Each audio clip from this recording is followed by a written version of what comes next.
and I take it, based on the timing, that I am now live? At least I believe I should be. So, hello, my name is Ross. This is Porradaria 2, Pagode of the Night, a Brazilian Castlevania fan game slash knockoff slash parody slash experience. I like to do, I did this last time, but I'm gonna let the intro speak for itself.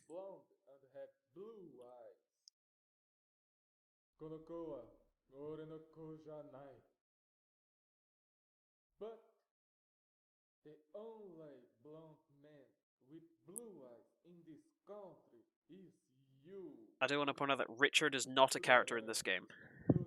He does not show up beyond the intro. I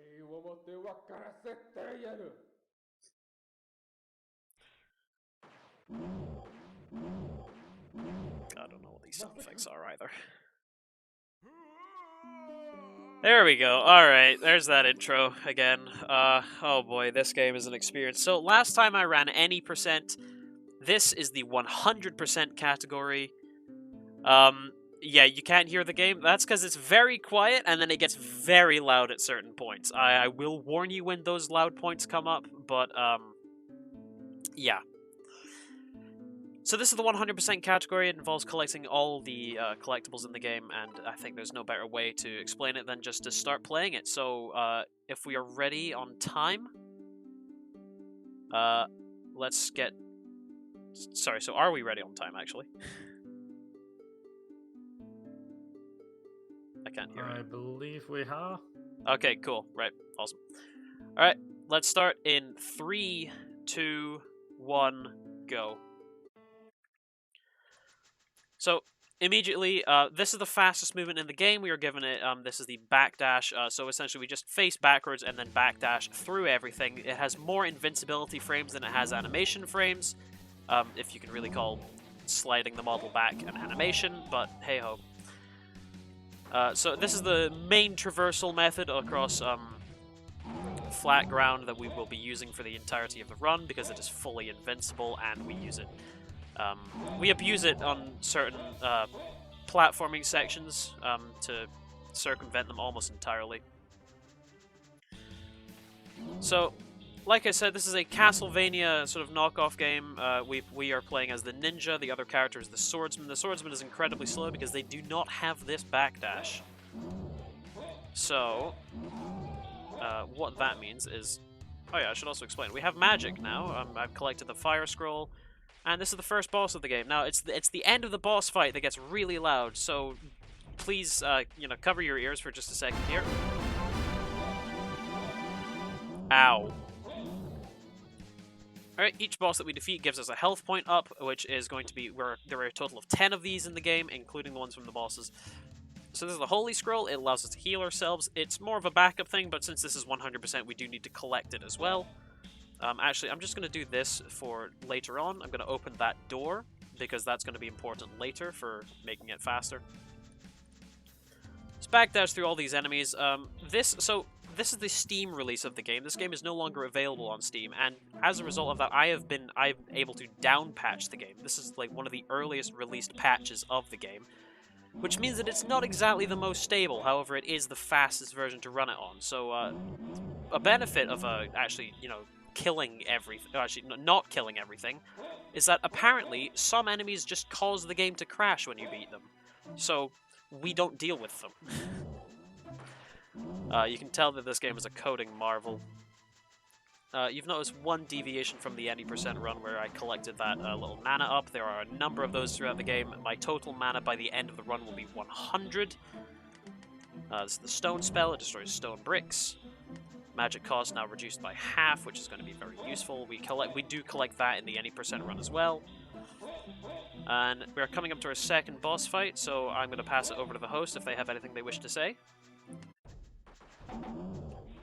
We do actually. We've got not a hosting bid or anything like that. Sorry, not a main bid, but have we got 2 minutes to talk about the charity? Absolutely.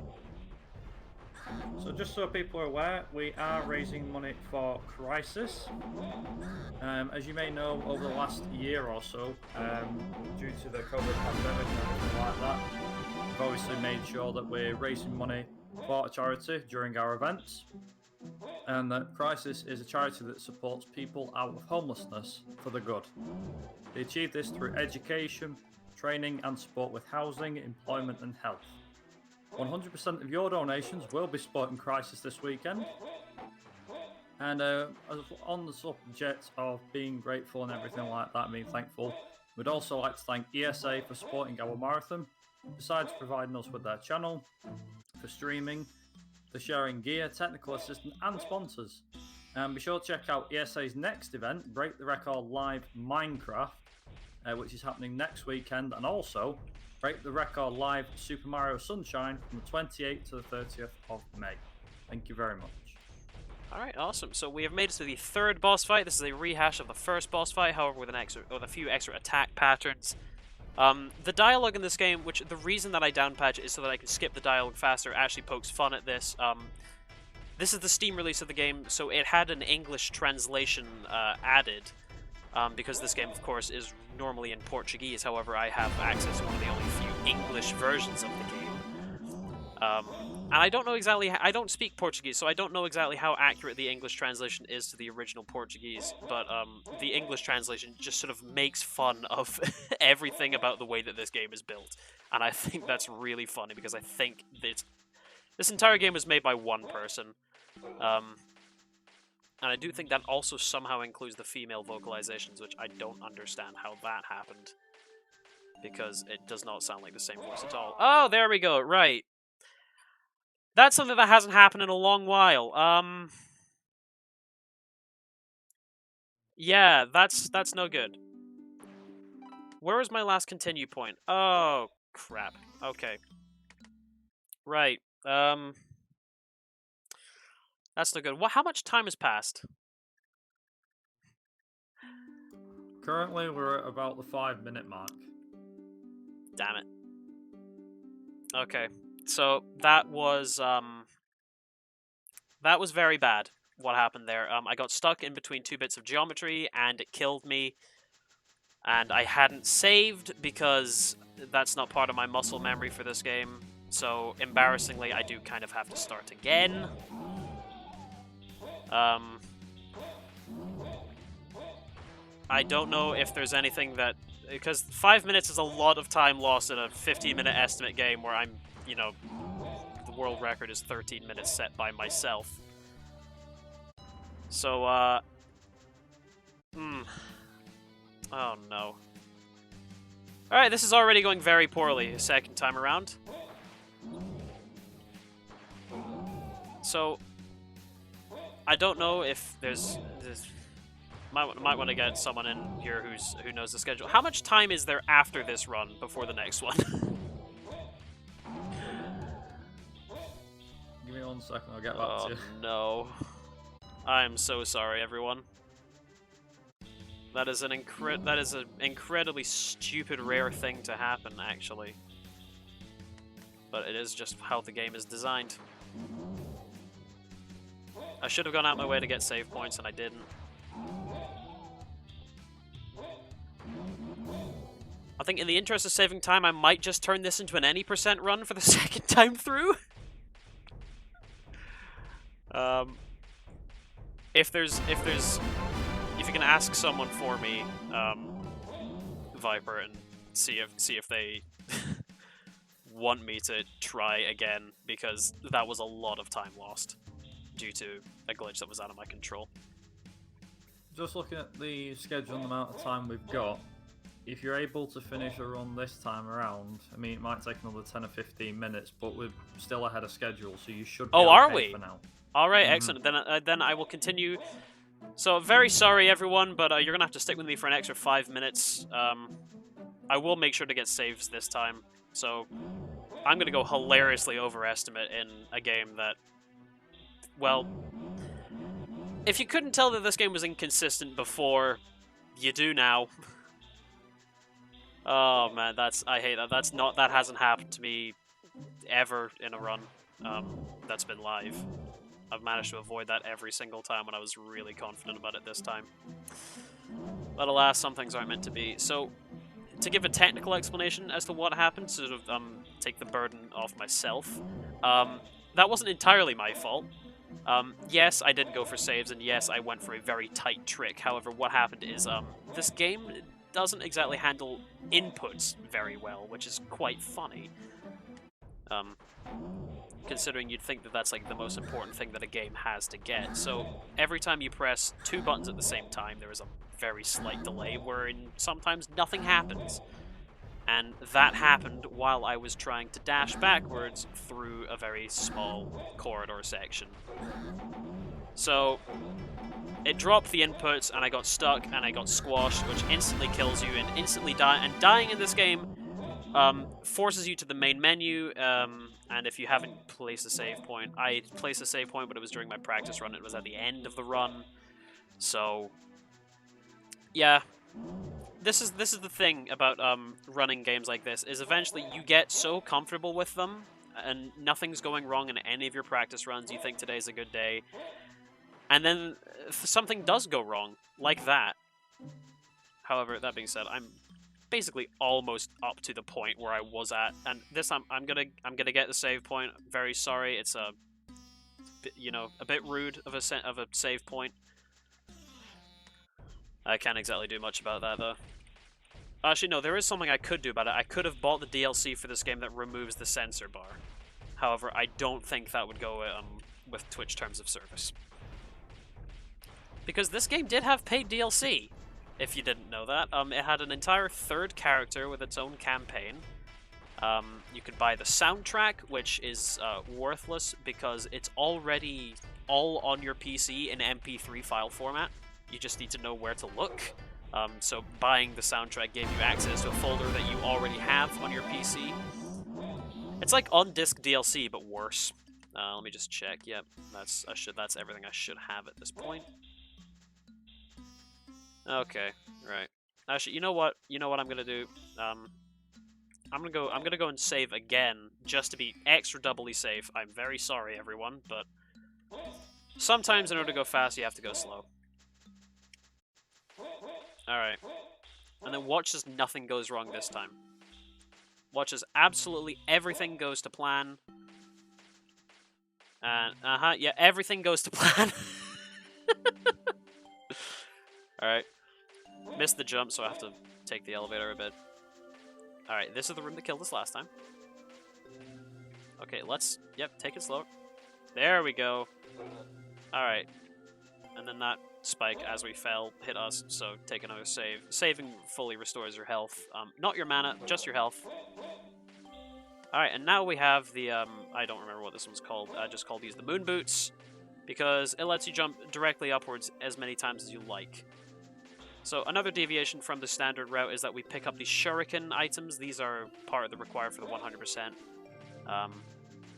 You know what I'm gonna do? I'm gonna heal a bit, because that's what the healing spell is for. It's a safety net. It helps during any percent, but it is, like I say, necessary to grab during 100%.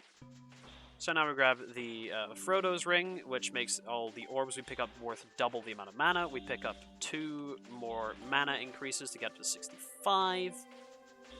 Pick up a HP up. And then here we finally grab the Ice Spell. The Ice Spell will be useful later on. And now the run starts to deviate from the any percent quite dramatically. So, we don't go this way. Unlike what I might have you believe, but the fact I started going that way. So, what I do here, we go through here, we open this door, we go back out. And then we start jumping along the roof here to go and collect another HP up, power up. And then we go back along the floor, because it's just faster to backdash through rooms like this, especially when they're all flat surfaces like this. Yeah, and we're just going to go and collect a few power-ups that we weren't able to get before, so now would be another time for host to take over.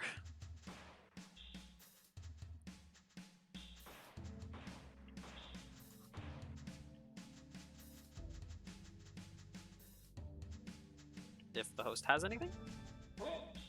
We don't have anything at the moment, but I just want to quickly mention that you are watching UKSG. Normally we're a 2-day speedrunning marathon held 4 times a year in Glasgow, Scotland, but due to the situation with COVID-19, we're bringing you 3 days of exciting speedruns from the comfort of our own homes to yours. Excellent, right? Yeah. So yeah, we're now a little bit further than the part where I had to restart. I don't want to know what my time is at this point because it's going to be terrible. Because especially now that the in-game timer is going to be completely messed up because I had to restart the run fully. Oh yeah, let's actually go the correct way instead of what I've been doing for my practice runs.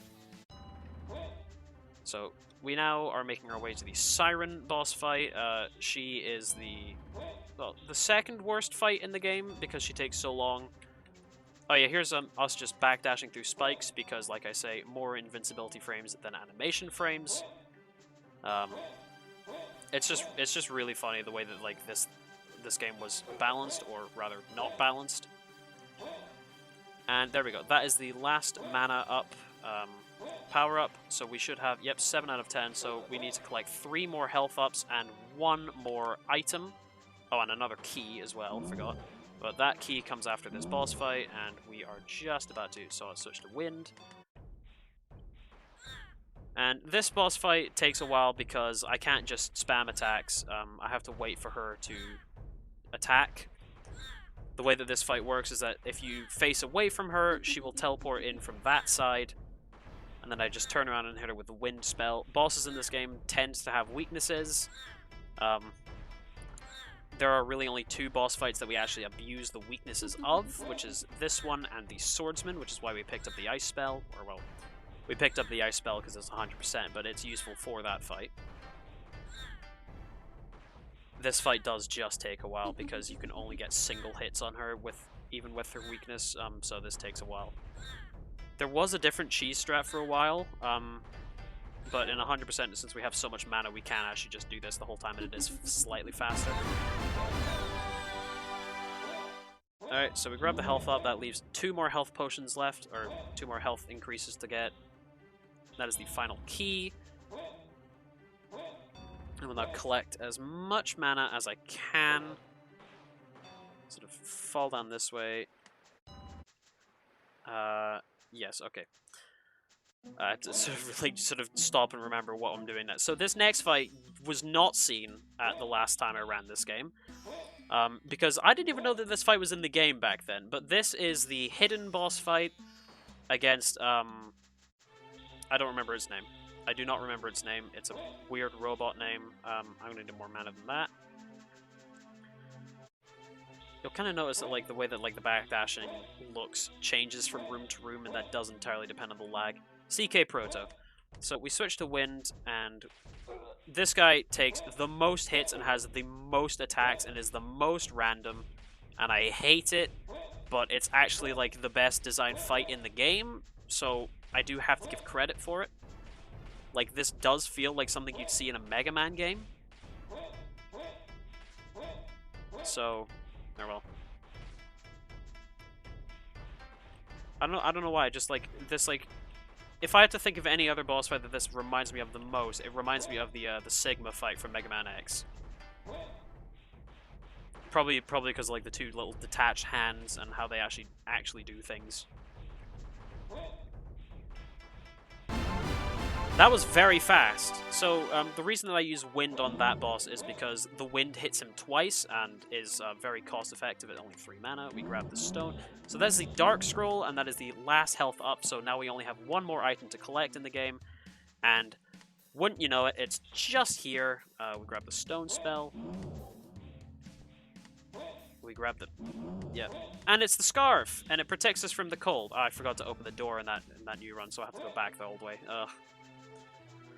So yeah, the scarf is meant to actually protect you from the freezing effect of the freezer. However, we just sort of ran through that area without really caring. So in any case, it is slower to get the scarf before going into there. So yeah, we now have every item in the game and every power up. Yep, 10, 10, 10. That is all the spells.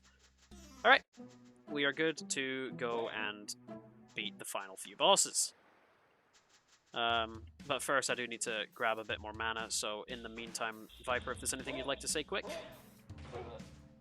I do actually. We got a $5 donation from Atreus, saying, "You got this, Ross. Never seen this game before, and now I get to see more of it. Yes, super slidey. Yes, super zoomy, and loud noises. Hype."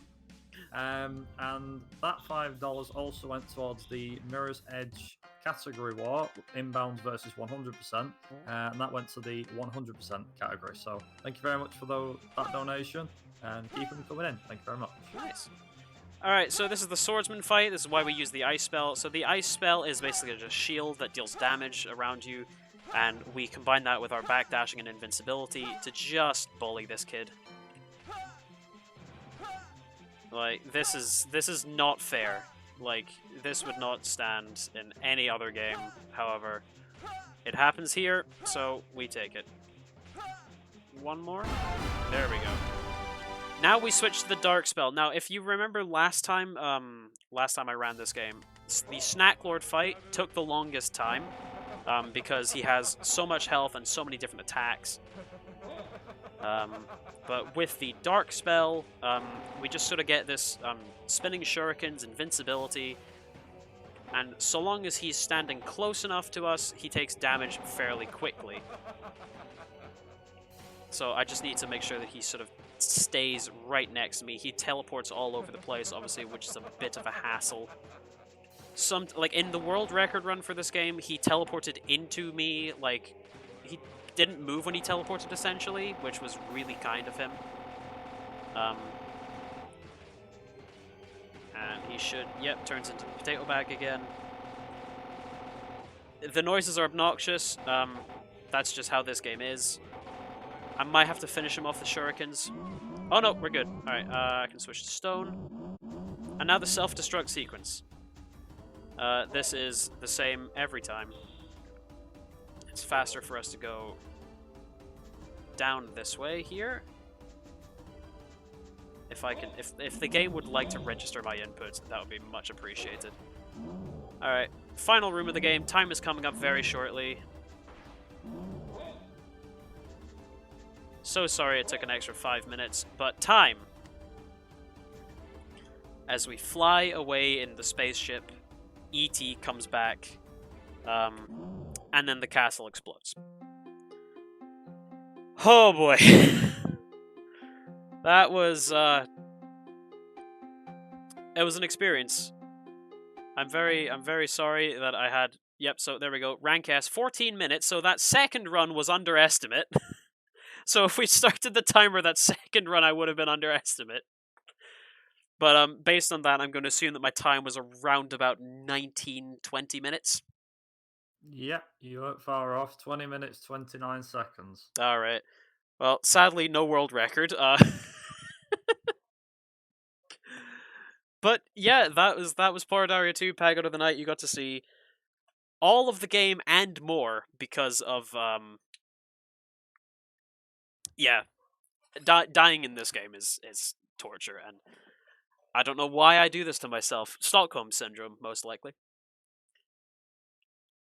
But, I'm glad that's over with, and I'm glad there was plenty of time for me to do it. I'm very sorry if this has kept schedule behind in any way, but hey-oh. So, what do we actually have up next? So coming up next, we have a run of Portal by Leo Cadron, I believe is how you pronounce it, and it's the glitchless category. Ooh, alright. Now, if you want to go and see a good game being played, stick around. Indeed. Thank you again, Ross, for that entertaining run. Unfortunately, it did go over estimate, Yeah, but then again, these oh things well. happen. It'll They happen. do happen. That was my first overestimate run. Hey, I mean... Welcome to the club. I know there's a few people that have probably done worse, but yeah. Yep, Well, that's at least it's all the taking part that counts. Never forget that part. absolutely.